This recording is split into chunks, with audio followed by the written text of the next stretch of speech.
Your insecurities will give you a direction in life. Insecurities that are not bad if you alchemize it in a good way. Like, meron akong pimples before, like bad breakouts talaga. And because of my insecurities sa skin condition ko, nagkaroon ako ng direction na parang, wow, gusto kong i-improve yung sarili ko. And also before, napaka-immature ko. Sobrang easy ko ma-attach sa ibang tao.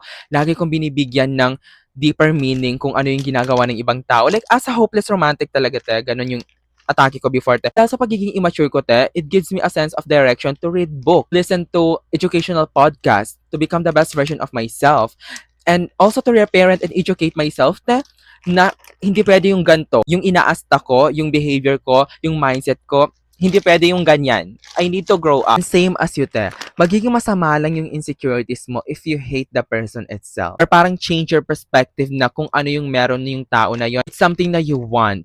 Like, gusto mo yung kung ano yung meron sila. Your insecurities is a reflection sa kung ano talaga yung gusto mo deep inside. Pero hindi mo lang siya na-unleash or parang na-face kasi takot ka na aminin sa sarili mo na meron kang kailangang i-fix sa sarili mo. Na kailangan mong mag-shadow work, na kailangan mo talagang ayusin yung sarili mo, yung insecurities mo. I'm also insecure, but it's normal to be insecure, pero hindi normal na maging insecure kang tao forever.